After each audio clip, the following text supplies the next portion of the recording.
Hello दोस्तों, स्वागत है आपका आपके अपने यूट्यूब चैनल ट्रेंडिंग नाउ में। तो लास्ट एपिसोड में हमने बात की थी कैंडलस्टिक पैटर्न के बारे में। अगर आपने वो एपिसोड देखा नहीं है तो उसकी लिंक हमने डिस्क्रिप्शन में डाल दी है। आप अभी जाकर उस एपिसोड को चेक कर सकते हैं, जिसमें हमने कैंडलस्टिक के सारे बेसिक्स को कवर किया है। तो आज हम लोग बात करने वाले हैं हैमर कैंडलस्टिक के बारे में। हैमर मतलब हथौड़ी। आप अगर ठीक से देखोगे तो इसका जो शेप है वो एक हथौड़ी की तरह होता है, इसके लिए इसे हैमर कहा जाता है। इसके दो टाइप्स होते हैं, एक को कहते हैं हैमर और एक को कहते हैं इन्वर्टेड हैमर। आज इस वीडियो में हम डिटेल में जानेंगे कि हैमर आखिर बनती कैसे है, और जब हैमर बन जाए तो इसका क्या मतलब होता है, और हैमर बनने के बाद हम इसका किस तरह से फायदा उठा सकते हैं। तो चलिए जानते हैं हैमर के बारे में।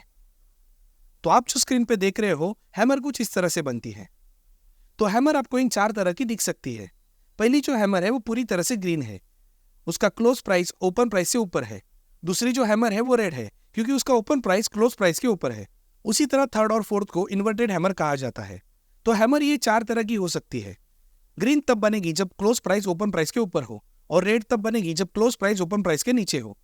देखिए, इसे ठीक से समझिए कि इसका कलर मैटर नहीं करता। मैटर ये करता है कि ये हैमर चार्ट पर कहाँ बन रही है। इसे हैमर इसलिए कहा जाता है क्योंकि इसकी बॉडी इसके विक के मुकाबले बेहद छोटी होती है। मतलब बॉडी 20% और विक 80% होती है।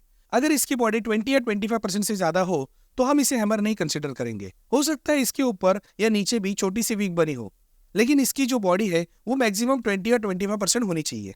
तो अब हैमर कैसे बनती है ये तो आपको पता चल गया, मगर हैमर कहाँ बने तो हमें फायदा होगा, इस बारे में जानते हैं। तो हो सकता है कि आपको किसी भी स्टॉक का चार्ट रीड करते समय बहुत सी जगह पर हैमर कैंडल दिखाई दे, लेकिन इसका फायदा तभी होता है जब ये कैंडल बेरिश ट्रेंड में बने। मतलब किसी कंपनी की स्टॉक की प्राइस डाउन हो रही है, मतलब डाउन ट्रेंड शुरू है, और डाउन ट्रेंड के बाद आपको एक जगह ये हैमर बनती हुई दिखे, तो यहाँ पर ये पॉसिबिलिटी होती है कि यहाँ से ट्रेंड जो है वो रिवर्स होगा। हैमर चाहे कोई भी टाइप या कलर की बनी हो, ये हमें संकेत देती है ट्रेंड रिवर्सल का। तो क्या डाउन ट्रेंड के बाद हर बार जब हैमर बने तब हमें ट्रेड में एंट्री करनी चाहिए? क्या हर बार ही इससे हमें मुनाफा होगा? जी नहीं, हमें हैमर बनने के बाद वेट करना है दूसरी कैंडल के बनने का। अगर दूसरी जो कैंडल बनती है वो ग्रीन बनती है और उसका जो क्लोज प्राइस है वो प्रीवियस हैमर कैंडल के ऊपर होता है, तो ये हमें कंफर्मेशन देती है कि यहाँ से अब ट्रेंड रिवर्स हो सकता है। तो हैमर आपके लिए एक बाइंग सिग्नल का काम करती है, और हैमर के बाद अगर ग्रीन कैंडल बने तो वो आपको कंफर्मेशन देती है कि आप यहाँ से बाय कर सकते हो। तो आपको बाय कहाँ करना है? आपको बाय करना है इस वाले ग्रीन कैंडल के ऊपर, और ये जो हैमर है इसके लो से थोड़ा नीचे आप अपना स्टॉप लॉस लगा सकते हैं। तो हैमर जब बने तो वो डाउन ट्रेंड में बने, उसके बाद जो कैंडल बने वो एक बुलिश कैंडल बने जिसका क्लोज प्रीवियस कैंडल के क्लोज के ऊपर हो, तभी हम समझ सकते हैं कि शायद यहाँ से अब ट्रेंड रिवर्स हो सकता है और हम वहां पर बाय कर सकते हैं। अब इसे हम निफ्टी 50 के चार्ट में देखते हैं कि कितनी बार हैमर बनने के बाद एक रिवर्स ट्रेंड बना है। तो दोस्तों देखिए, यहाँ पर एक हैमर बनी और यहाँ से ट्रेंड रिवर्स हुआ और मार्केट ऊपर गया। तो आप देख सकते हो कि यहाँ पर भी एक हैमर बनी है और यहाँ से मार्केट ने रिवर्सल लिया है। तो हैमर जो है हमें बाइंग का सिग्नल देती है। आप इस ग्रीन कैंडल के ऊपर अपनी एंट्री ले सकते हो, और जो ये रेड कैंडल है उसके नीचे अपना स्टॉप लॉस लगा सकते हो। और देखिए यहाँ से कितना अच्छा टारगेट हमें अचीव हुआ है। तो इस तरह से अगर हैमर बनती है तो हम बाय कर सकते हैं।